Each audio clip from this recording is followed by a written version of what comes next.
Hello बच्चों, good evening. Combo classes में आपका बहुत बहुत स्वागत है। आज की क्लास में हम पढ़ेंगे डायमेंशनल एनालिसिस पार्ट 2। कल की वीडियो में हम लोगों ने पढ़ा था डायमेंशनल एनालिसिस क्या होता है, डायमेंशनल फार्मूले क्या होते हैं। साथ ही साथ हम लोगों ने पढ़ा था कि डायमेंशनल फार्मूला कैसे निकालते हैं, उनमें पावर्स क्या होते हैं और भी बहुत सारी चीजें हम लोगों ने पढ़ा था। जिसका लिंक इस वीडियो के डिस्क्रिप्शन बॉक्स में हम दे देंगे। आज की क्लास में हम लोग स्टार्ट करेंगे usages of dimensional analysis. Dimensional analysis का हमारे डेली लाइफ में यूज क्या है, हमारे फिजिक्स में क्या यूज है, इन सब सारी चीजों की बात हम लोग आज करेंगे। तो हम लोग डायमेंशनल फार्मूला पढ़े हैं। डायमेंशनल फार्मूला पढ़ने का कोई ना कोई हमारा मोटिव होगा, कोई ना कोई पर्पज होगा, कोई ना कोई उद्देश्य होगा, कोई ना कोई हमारा यूज होगा। विदाउट यूज का हम कोई भी चीज नहीं पढ़ते हैं, डायमेंशनल एनालिसिस नहीं पढ़े हैं। इस तरह से हम डायमेंशनल एनालिसिस का भी यूज करके कई सारे काम हम अपना आसान कर सकते हैं। जैसे हम क्या कर सकते हैं, किसी सिस्टम में अगर दिया हो किसी फिजिकल क्वांटिटी की वैल्यू, तो उसको किसी अनदर सिस्टम में कन्वर्ट कर सकते हैं। जैसे अगर हमें दिया हो 1 किलोमीटर पर आवर, इसको चाहे तो मीटर पर सेकेंड में हम कन्वर्ट कर सकते हैं डायमेंशनल मेथड से। या फिर अगर हमें दिया हो, अगर कह रहा है 1 न्यूटन है और इसको कह रहा है कि सीजीएस में कन्वर्ट करिए, तब भी हम चाहें तो डायमेंशनल मेथड का यूज करके इसको हम कन्वर्ट कर सकते हैं न्यूटन से डाइन में, यानी एसआई से सीजीएस में, या फिर एमकेएस से सीजीएस में, या फिर सीजीएस से एमकेएस या एसआई में कन्वर्ट कर सकते हैं। साथ ही साथ हम कोई भी इक्वेशन गलत है अथवा सही है उसको भी चेक कर सकते हैं डायमेंशनल मेथड से। या फिर अगर कोई फिजिकल क्वांटिटी है और उसके बारे में हमको पता है कि ये किन किन फंडामेंटल यूनिट से, फंडामेंटल क्वांटिटी से मिलकर के बनी हुई है, तो हम उनके बीच एक रिलेशन भी फाइंड आउट कर सकते हैं। यानी कि हमारे पास 3 यूज हैं डायमेंशनल एनालिसिस के, डायमेंशनल फार्मूले के। यानी डायमेंशनल फार्मूला का हम 3 यूज करके 3 तरह से अलग अलग पर्पज में यूज करते हैं। फर्स्ट यूज है इसका to convert units of one system into another system. यानी कि वन सिस्टम में अगर किसी फिजिकल क्वांटिटी की वैल्यू दिया है तो उसको दूसरे सिस्टम में कन्वर्ट कर सकते हैं। जैसा कि हम लोगों ने यहां कहा कि किलोमीटर पर आवर में दिया है, एमकेएस में बदलना है, या फिर न्यूटन में दिया है, सीजीएस में यानी डाइन में बदलना है, तो हम डायमेंशनल एनालिसिस मेथड का यूज करते हैं। और इससे हम dimensional analysis method, dimensional formula method का यूज करके एमकेएस को सीजीएस में या सीजीएस को एमकेएस में, या छोटे राशि को बड़े राशि में, या बड़े राशि को छोटे राशि में कन्वर्ट कर सकते हैं, है ना। दूसरा एप्लीकेशन क्या है, to check the correctness of formula. अगर कोई फार्मूला दिया है वो गलत है अथवा सही है, रॉन्ग है अथवा करेक्ट है, करेक्ट अथवा इनकरेक्ट है, उसको भी हम चेक कर सकते हैं डायमेंशनल एनालिसिस मेथड से। कोई भी इक्वेशन या कोई भी फार्मूला तभी करेक्ट होगा जब दोनों साइड का डायमेंशन, एलएचएस का डायमेंशन और आरएचएस का डायमेंशन, दोनों साइड का डायमेंशन जब सेम होगा, तभी हम कहेंगे कि वो डायमेंशनल फार्मूला या फिर वो गिवन फार्मूला, न्यूमेरिकल फार्मूला क्या है, करेक्ट अथवा इनकरेक्ट है। अगर दोनों तरफ का डायमेंशन सेम आता है तो हम कहेंगे कि फिजिकल क्वांटिटी का जो फार्मूला दिया है वो करेक्ट है। और अगर दोनों तरफ के फार्मूले का डायमेंशनल फार्मूला अलग अलग आता है तो हम कहेंगे कि वो इक्वेशन गलत है। हाँ, लेकिन अगर कोई फार्मूला गलत है अथवा सही है, हम केवल डायमेंशनली उसको चेक कर सकते हैं डायमेंशनल मेथड से, न्यूमेरिकली इस मेथड से हम चेक नहीं कर सकते।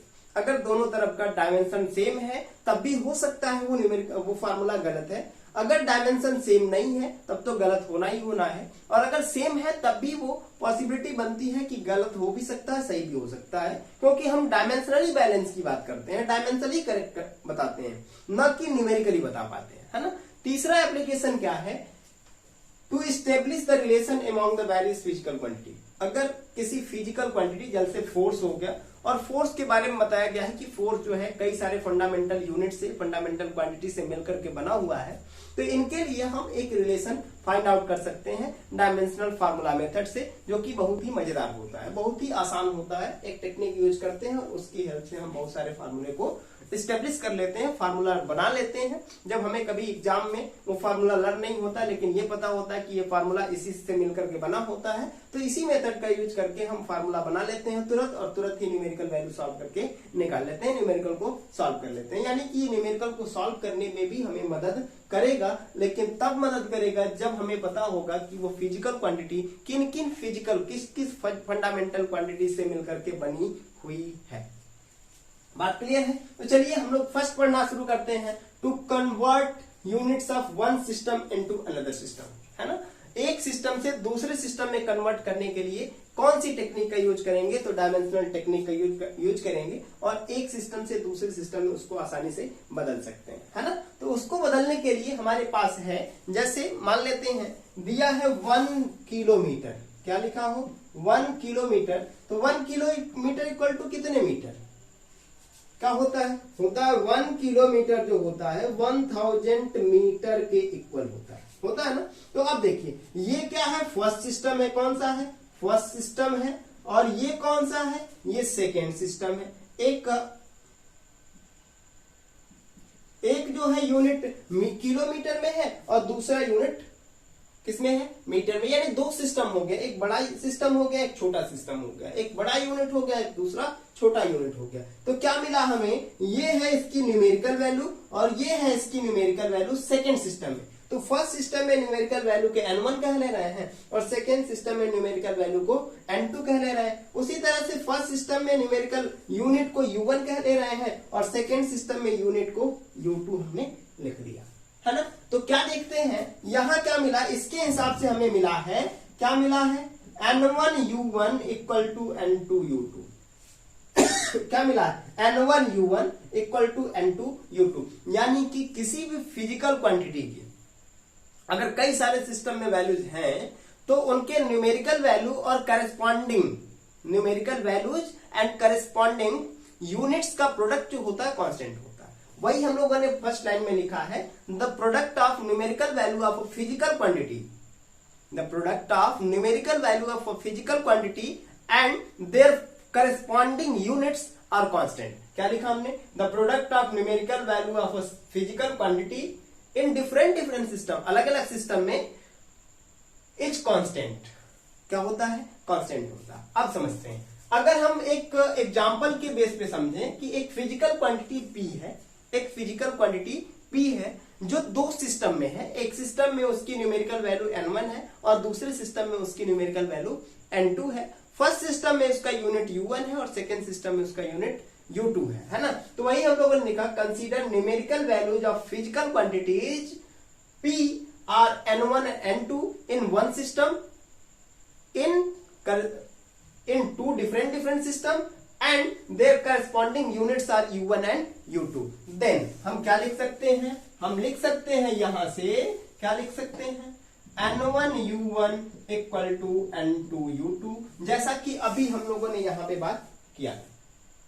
ठीक है, अब समझते हैं ये किसमें है? किलोमीटर में है। ये किसमें है? मीटर में है। तो हमने कहा कि let the fundamental units are m1 l1 and t1 in one system. In first system में क्या है? उनके फंडामेंटल यूनिट्स जो है m1 है, l1 है और t1 है। तो देन p इक्वल टू क्या मिल जाएगा? ये किसकी वैल्यू मिलेगी? p की वैल्यू क्या मिल जाएगा? n1, और u1 की वैल्यू क्या मिलेगा? m1a, l1b और t1 हमारा मिल जाएगा c। इसी तरह से हम दूसरे सिस्टम में भी इसके न्यूमेरिकल वैल्यूज को अगर लेट करें, similarly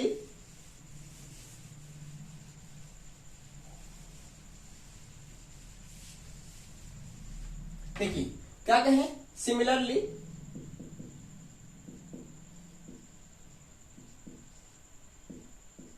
the fundamental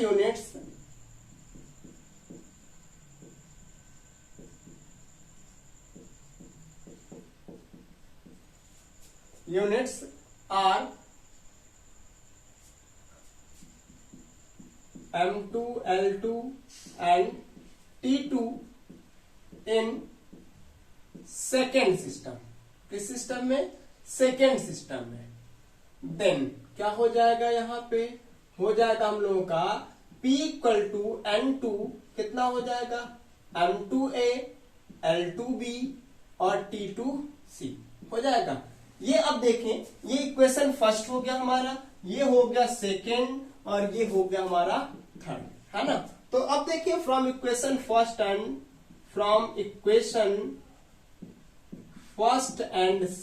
first second and third, तीनों से अगर यहां देखा जाए तो हमें क्या मिल जाएगा, N1 U1 क्या मिलेगा हमको, मिलेगा M1A L1B और T1 हमारा मिल जाएगा C, और इसका क्या मिलेगा हमें N2, और इधर से मिल जाएगा M2A L2B और T2 हमारा मिल जाएगा C। ठीक है, अगर हमें N1 की वैल्यू पता है, फर्स्ट सिस्टम में वैल्यू पता है और सेकेंड सिस्टम में वैल्यू अगर हमको फाइंड आउट करना है, यानी N2 की वैल्यू फाइंड करना है, तो यहां से N2 की वैल्यू निकालेंगे तो वो जाएगा N1 M1A L1B और T1C, और इसी तरह से इसकी वैल्यू नीचे आ जाएगा M2A L2B और T2 हो जाएगा हमारा C। ठीक है, अब यहां से हम N2 की वैल्यू लिख सकते हैं N1, यहां के क्या लिख सकते हैं M1 by M2 power A, L1 by L2 power B और T1 by T2 power C। इस फार्मूले के हेल्प से हम किसी भी फिजिकल क्वांटिटी की वैल्यू को, न्यूमेरिकल वैल्यू को एक सिस्टम से दूसरे सिस्टम में आसानी से कन्वर्ट करके बता सकते हैं। जैसे इसका एक एग्जांपल देखते हैं कि अगर हमारे पास एक फिजिकल क्वांटिटी दिया हुआ है, जैसे दिया हुआ है क्वेश्चन हमारे पास कि फोर्स 1 न्यूटन को आप डाइन में कन्वर्ट करके बताइए, है ना। क्वेश्चन क्या देते हैं, इसका स्क्रीनशॉट आप ले लीजिए एक बार, फिर हम लोग आगे सॉल्व करते हैं न्यूमेरिकल्स को, है ना। चलिए देखते हैं, जैसे एग्जांपल में समझा जा, कन्वर्ट करने को हमको दे दे कि 1 न्यूटन को आप डाइन में कन्वर्ट करिए।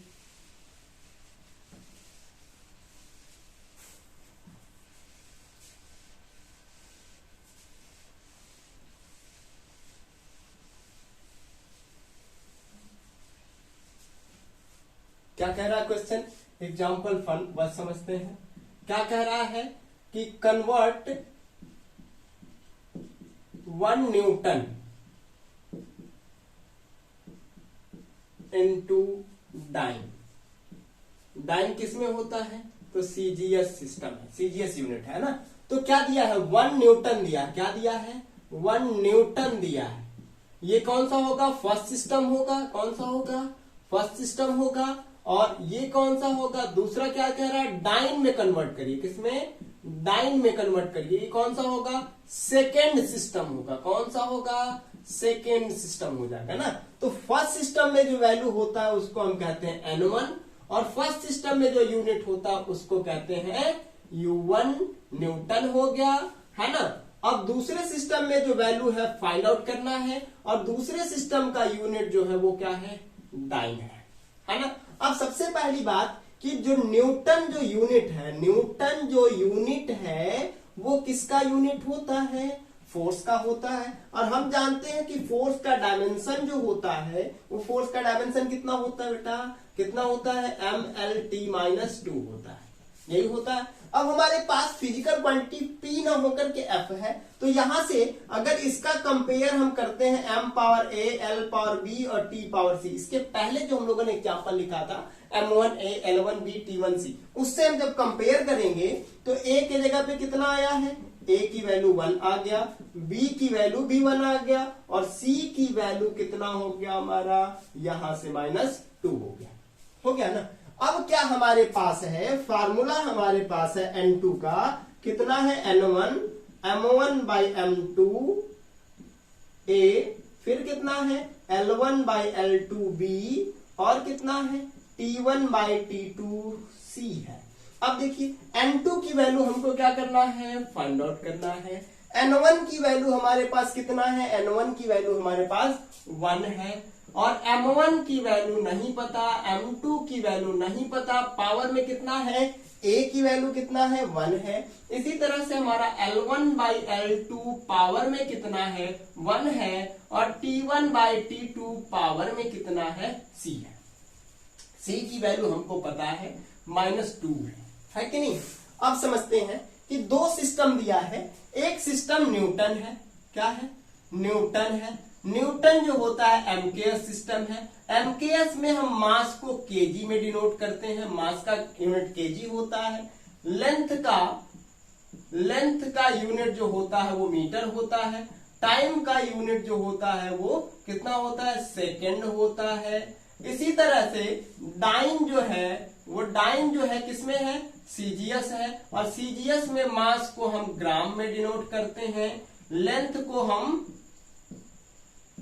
सेंटीमीटर में यूनिट होता है, साथ ही साथ टाइम का जो यूनिट होता है वो तो बेचारा सेकेंड ही होता है। चाहे किसी तरह का सिस्टम हो, चाहे एमकेएस हो, सीजीएस हो, एफपीएस हो या फिर एसआई सिस्टम में हो, सब में टाइम का जो यूनिट होता है वो सेकेंड ही होता है ना। अब ये हम देख रहे हैं कि n2 की वैल्यू हमको निकालना है, n1 की वैल्यू 1 है। अब देख रहे हैं फर्स्ट क्या है, ये तो एमकेएस में है, तो एमकेएस में m1 को किस में लिखेंगे, किलोग्राम में लिखेंगे, किसमें, किलोग्राम में, और m2 को किस में लिखेंगे, ग्राम में लिखेंगे। इसी तरह से L1 को किस में लिखेंगे, मीटर में लिखेंगे, और इसको किस में लिखेंगे, सेंटीमीटर में। और इसमें तो बेचारा सेकेंड का सेकेंड उसी तरह से घिसा पिटा रह जाएगा, है ना।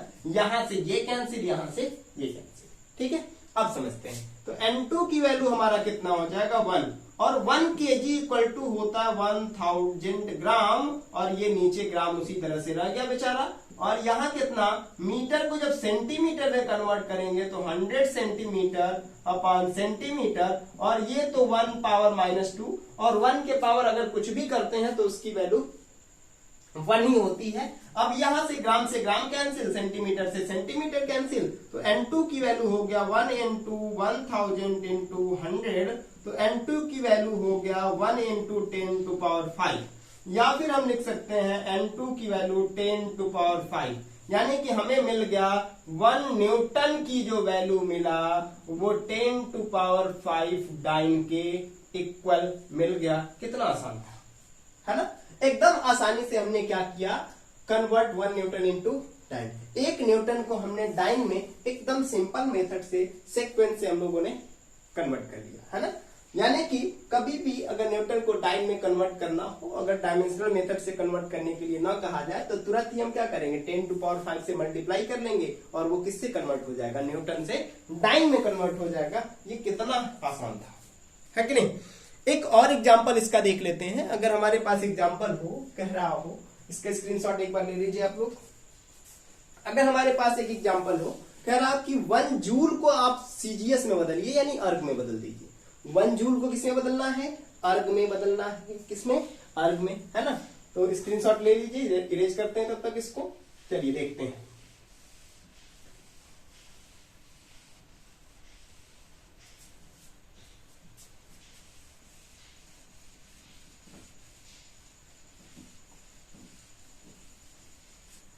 देखते हैं क्या है क्वेश्चन हम लोगों का। सेकेंड क्वेश्चन अगर देखा जाए, कह रहा कन्वर्ट 1 जूल इनटू अर्ग। अर्ग क्या होता है, सीजीएस है बेचारा, क्या है, सीजीएस है। और जूल क्या है बेचारा, एमकेएस है। यानी कि एमकेएस को सीजीएस में हमको कन्वर्ट करके बता देना है। तो n1 की वैल्यू कितना, 1, n2 की वैल्यू फाइंड आउट करना है। U1 की जूल में है, U2 किस में है, अर्ग में है ना। फार्मूला हमारे पास क्या है, N2 equal to N1 bracket M1 by M2 power A, L1 by L2 power B, T1 by T2 power C।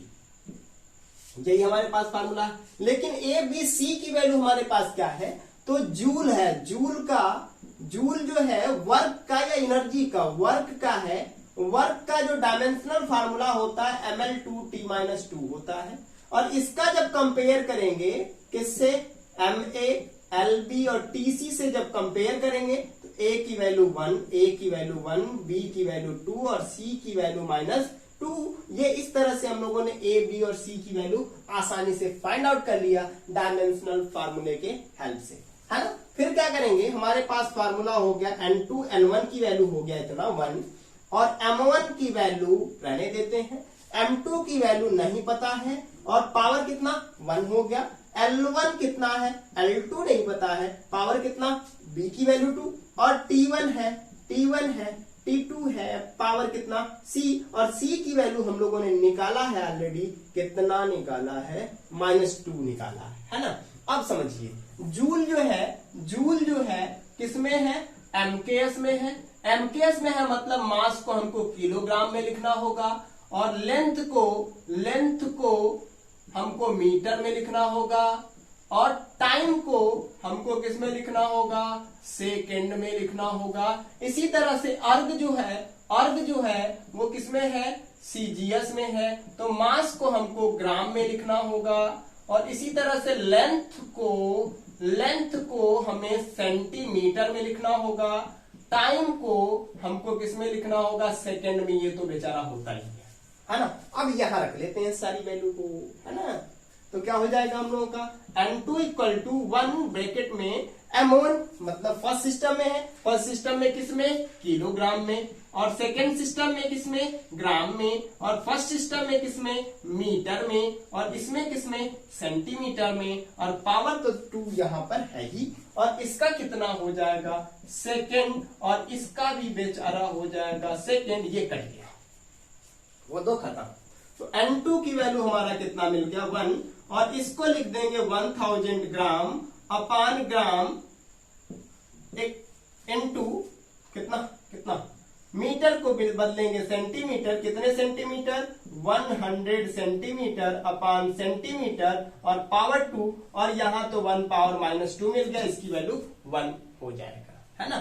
तो ये ग्राम से ग्राम गया, सेंटीमीटर से सेंटीमीटर, तो कितना हो गया, 1000 × 100 आपका स्क्वायर है, मतलब 2 बार कर देंगे, और 1 तो पहले से ये है ही, तो 1 इंटू कितना, 10⁻³ इंटू 10⁻, यहां से ये 2 और 2 4 हो गया, तो 10⁻7 हो गया। यानी हमें मिल गया 1 जूल की जो वैल्यू मिला वो कितना मिला, 10⁻7 अर्ग मिल गया। ये क्या है, N1 है, ये क्या है, U1 है, ये क्या है, N2 है, और ये क्या है, U2। यानी यहां से भी मिला N1 U1 = N2 U2, ये यहां से भी, यानी ये फार्मूला हमारा क्या है, मेन है। जब भी किसी सिस्टम को एक सिस्टम में से दूसरे सिस्टम में अगर किसी न्यूमेरिकल वैल्यू को बदलना हो तो यही हमारा फार्मूला क्या है, मेन है। लेकिन हमको यहीं तक करके छोड़ देना था। हम लोगों को कितना मिल गया, 1 जूल = 10⁻7 अर्ग के इक्वल मिल गया।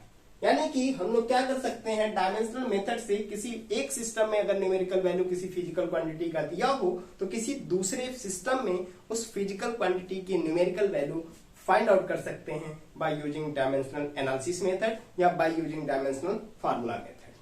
क्लियर है। दूसरा एप्लीकेशन जो होता है हमारा वो होता है to check the correctness of a equation या फार्मूला, है ना। इसका भी आप एक स्क्रीनशॉट ले लीजिए, तब इरेज करते हैं। दूसरा हमारा क्या है, दूसरा एप्लीकेशन है to check the correctness of a given equation. क्या है हमारा, to check the correctness of a given equation. ठीक है, दूसरा एप्लीकेशन आपको याद है क्या है, दूसरा एप्लीकेशन है टू चेक द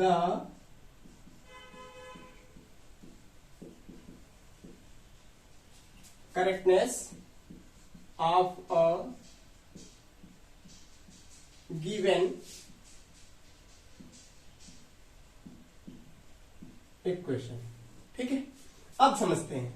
हमने स्टार्टिंग में ही जब वीडियो लेक्चर स्टार्ट किए थे तभी हमने बताया सेकेंड एप्लीकेशन के बारे में कि कोई भी इक्वेशन तभी करेक्ट या इनकरेक्ट कहा जाएगा जब उस इक्वेशन में दोनों तरफ का डायमेंशन या तो सेम होगा या फिर दोनों तरफ का डायमेंशन या तो अलग अलग होगा। अगर दोनों तरफ का डायमेंशन हमारा सेम हो जाता है तो कहते हैं कि वो इक्वेशन या फार्मूला डायमेंशनली करेक्ट है, और अगर दोनों तरफ का डायमेंशन सेम नहीं आता है तो हम कहते हैं कि वो इक्वेशन या फार्मूला जो है डायमेंशनली इनकरेक्ट है ना। तो क्या कहेंगे, a given equation is said to be dimensionally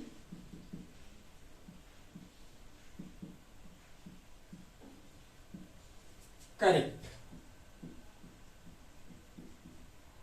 if the dimension of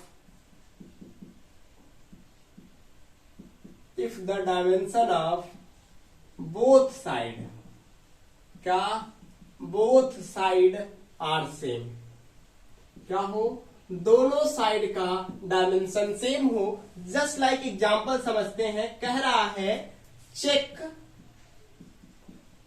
half mv square equal to mgh is dimensionally correct, क्या डायमेंशनली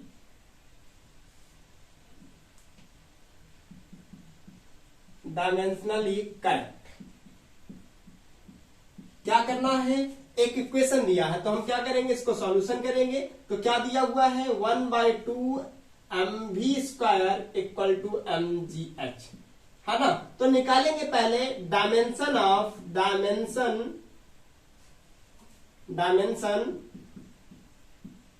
LHS निकालेंगे। क्या निकालेंगे, LHS। LHS में क्या है, हाफ mv स्क्वायर है ना। तो जब भी हम किसी फिजिकल क्वांटिटी का डायमेंशन निकालते हैं तो अगर कोई उसमें कांस्टेंट टर्म आया है या कोई ट्रिग्नोमेट्रिक रेशियो आया है तो उसका डायमेंशन हम नहीं लिखते, क्योंकि इसका यूनिट ही नहीं होता ना। तो इसका डायमेंशन अगर लिखा जाए तो m मास है और v का कितना होता है, LT-1 होता है, स्क्वायर है तो 2 बार लिखना होगा। कितना हो जाएगा हमारा ML2T-2। ये किसका डायमेंशन होगा, LHS का हो गया। सिमिलरली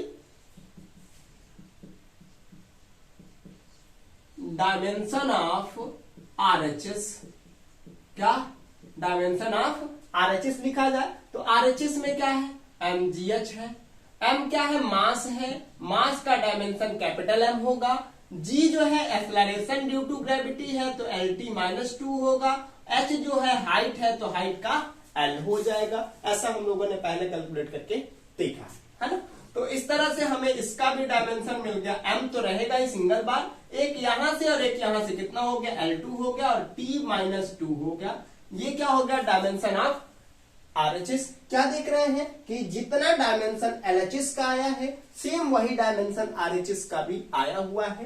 तो हम कहेंगे so the dimension of LHS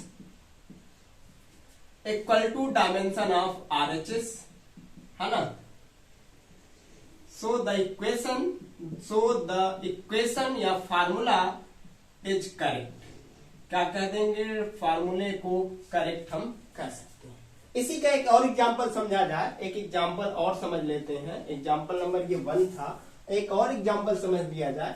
अगर कह रहा है कि प्रेशर P इक्वल टू, क्या कह रहा है, प्रेशर P इक्वल टू कह रहा है हमसे कि ρgh, क्या दिया है, कह रहा है कि चेक करिए कि ये करेक्ट है कि इनकरेक्ट है ना। पूरा हम क्वेश्चन नहीं लिख रहे हैं, कह रहा है कि P equal to pressure equal to ρgh होता है और चेक करिए कि ये डायमेंशनली करेक्ट है, सही है अथवा गलत है। तो इसको हमें चेक करके बताना है। तो प्रेशर, पहले LHS का डायमेंशन निकालेंगे, LHS का डायमेंशन यानी डायमेंशन ऑफ P निकालेंगे। किसका निकालेंगे, डायमेंशन ऑफ प्रेशर निकालेंगे। तो प्रेशर का जो डायमेंशन होता है वो हो जाता है ML-1 और T-2।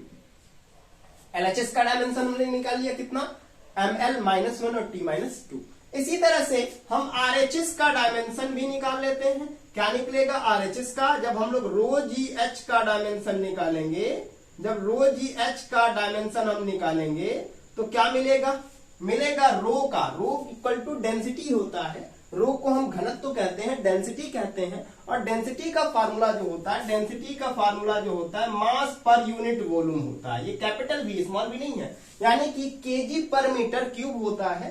तो रो का जब डायमेंशन लिखेंगे तो ML-3 लिखेंगे। इसी तरह से G का LT-2 लिखेंगे और इसी तरह से H का हम लिख देंगे L। ठीक है, कोई दिक्कत नहीं। यहां से समझिए, इसका तो हमें M तो बचेगा ही, है ना। यहां हमें क्या मिलेगा, L-3, यहां -3, यहां 1 और यहां 1, कितना, +2 हो गया। और T-2 तो बेचारा उसी तरह से आ ही रहा है। तो कितना हो गया, इसका भी डायमेंशन हो गया -1 और t-2। तो क्या देख रहे हैं, dimension of LHS equal to dimension of RHS। इसका मतलब ये क्या है, इक्वेशन करेक्ट है ना। इस तरह से हम क्या कर सकते हैं, इसके बीच का कोई भी इक्वेशन अगर दिया है तो वो डायमेंशनली सही है अथवा गलत है, हम डायमेंशनल मेथड से सॉल्व करके बता सकते हैं, है ना। आज के लिए बस इतना ही। थर्ड एप्लीकेशन हम नेक्स्ट वीडियो में पढ़ेंगे, साथ ही साथ उसका लिमिटेशन पढ़ेंगे कि ये डायमेंशनल एनालिसिस है, डायमेंशनल फार्मूला है, इसकी लिमिटेशन है कहां तक, ये कहां तक काम कर सकता है, ये कहां तक सही हो सकता है, कहां जाने के बाद इसका काम करना बंद हो जाता है, इसका यूज हम नहीं कर पाते, है ना। इसकी बात हम अगले वाले वीडियो में करेंगे, है ना। मिलते हैं जल्दी ही नेक्स्ट वीडियो में। धन्यवाद।